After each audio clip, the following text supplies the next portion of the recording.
Growing up, I listened to my mother's stories, drawn from her personal life and her years working as a US diplomat. She spoke of the discrimination, violence, and gender inequality she herself experienced, both at the hands of strangers and her own community. They were experiences of violence and inequality that transcended geography and levels of national development. Her stories could be echoed by women from around the world and eventually would be echoed in my own life. When pursuing my master's degree, I took my first international women's rights course. I still have Snapchat photos of my notes, with headings like reproductive rights, domestic violence, and genital mutilation. One reading detailed the 4 different levels of severity that a girl, because it's almost always a girl, can be cut.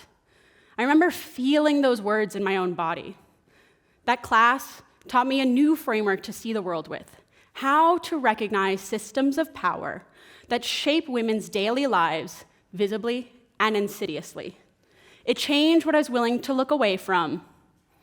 My first full-time job was with the United Nations in New York, a dream for a 21-year-old who'd always been told it was nearly impossible to get hired there, especially as an American, and especially right out of school.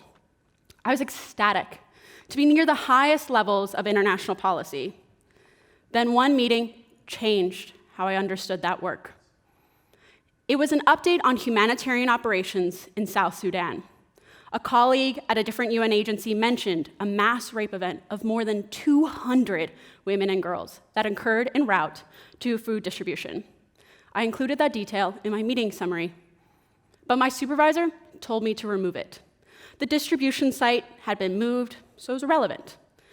But she added, "Clearly you care about this, so you may want to explore it," casually suggesting that this event and violence like it mattered more to me than to others.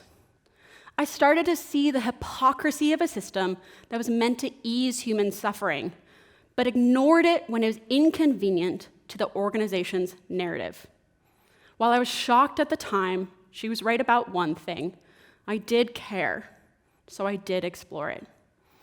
A year later, I joined the Peace Corps in Senegal, working with women farmers and girls' clubs. And that's where I met Mama Awa, who led cultural training for new volunteers and managed Peace Corps' gender programming.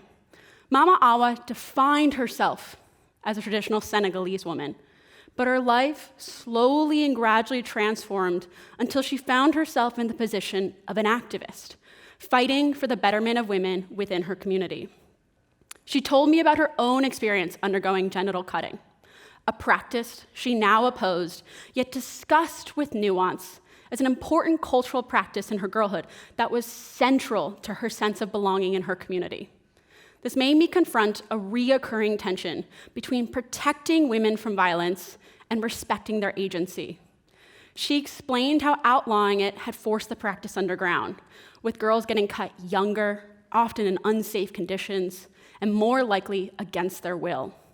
It did not change my stance that no form of cutting is acceptable, but her honesty reshaped my understanding of culture, policy, and agency. Her story was a part of the journey that reshaped my definition of vulnerability as an evolving condition shaped by systems that can either strip or support a person's agency.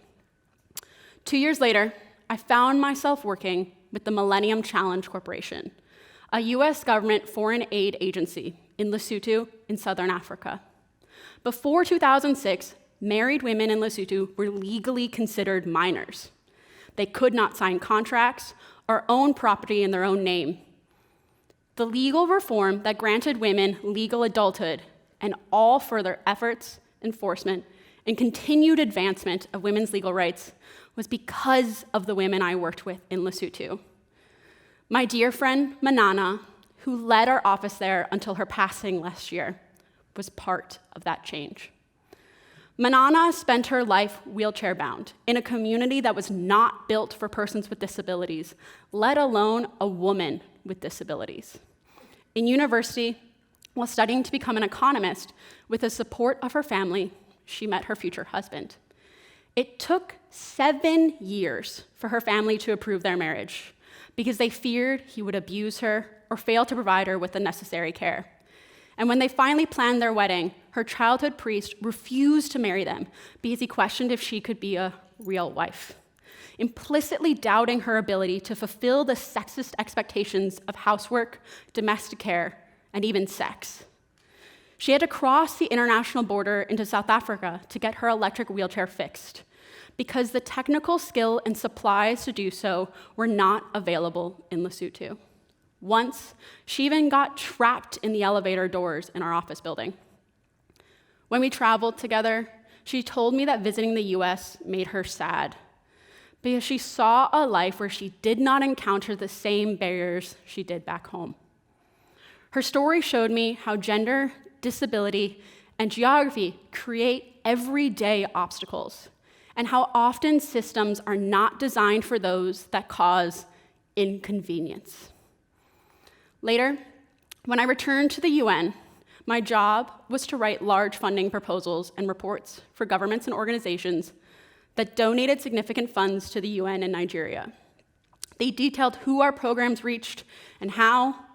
In one proposal, the donor wanted 15% of our beneficiaries to be persons with disabilities. Our data team came back with a counter of 1%. They noted that the national estimate for persons with disabilities was only 6% of the Nigerian population, according to the last census, which was already outdated by over a decade. They argued that we did not have good data and that it would be too complicated to reach that target. But to me, that was the heart of the problem, not a reason to ignore it. We were failing to reach those who needed assistance because it was too inconvenient and too hard. The system that claimed to serve the most vulnerable was structuring programs around accountability and accessibility, not around who was left behind in a crisis. How could we, as the world's largest humanitarian organization, one that regularly overcomes massive logistical challenges by creating entire telecommunications networks, transport systems, or even local market economies, not be better about reaching the very people we say we help? This question brought me here to Tufts to pursue my PhD in gender and intersectional analysis in humanitarian crises. I build on the work of legal scholar Kimberly Crenshaw, who coined the term intersectionality to capture how different parts of a person's identity, including race, gender, and class, interact to shape their divergent experiences with discrimination. In my research, I study how people experience vulnerability in humanitarian crises differently based on the entirety of their identity, not just their gender, age, or ability status in isolation. The women I've met, from Mama Awa, navigating both the harm and cultural acceptance of genital mutilation, to Manana, confronting the barriers of gender and disability, showed me how their identities collided with everyday inequality and violence. So I look at how these identities interact with violence to create unique barriers to accessing life-saving assistance. But we tend to equate vulnerability with victimhood. For instance, the humanitarian community tends to interchangeably use gender to mean women and girls, focusing on them as passive victims, not as people who lead, act, and rebel. We categorize certain groups as the most vulnerable and ultimately as victims. So when we design programs that see them only as fragile and in need of protection, we thereby erase their agency in the process. By defining certain groups as inherently vulnerable, we risk turning them into symbols rather than people. We then discount the risks faced entirely by others. Men and boys also experience sexual violence. They face forced conscription and are more likely to die violently in conflict. Yet they are often ignored in humanitarian assistance. Last summer, Doctors Without Borders reported that in Gaza, 96% of those injured and killed at Gaza Humanitarian Foundation distribution sites were young men under 30. Families were making calculated decisions to send the fittest members to retrieve food, even at great risk, rather than let the whole family go hungry. Just as the women I have worked with have had their own complicated stories with agency and activism, so too have these men, or more accurately in some cases, boys.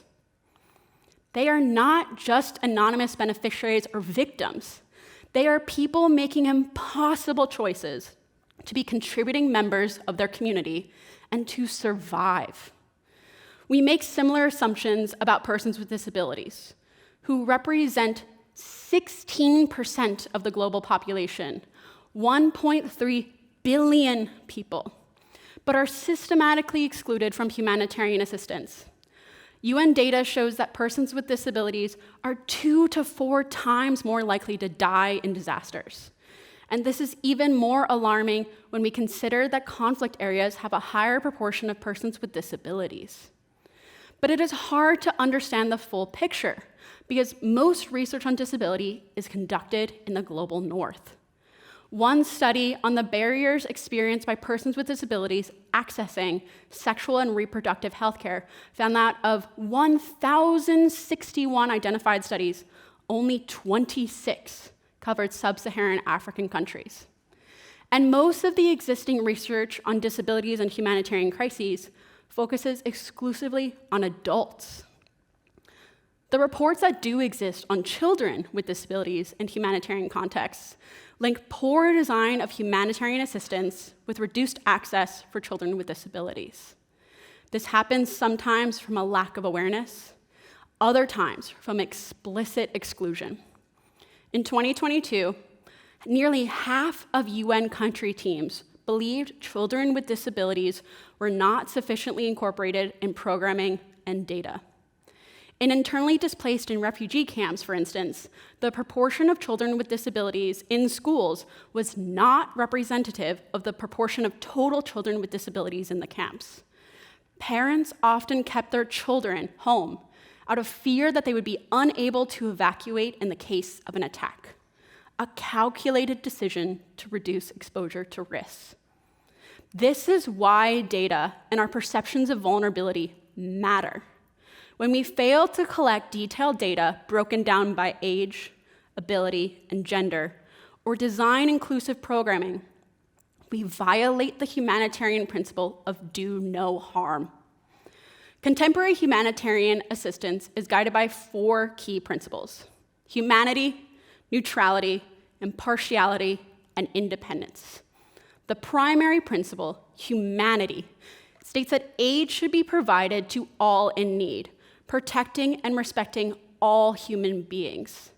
But how can we claim to uphold this principle when our frameworks actively exclude the, quote, most vulnerable?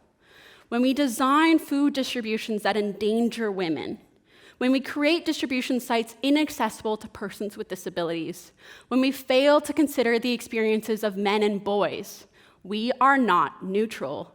We are perpetrating harm.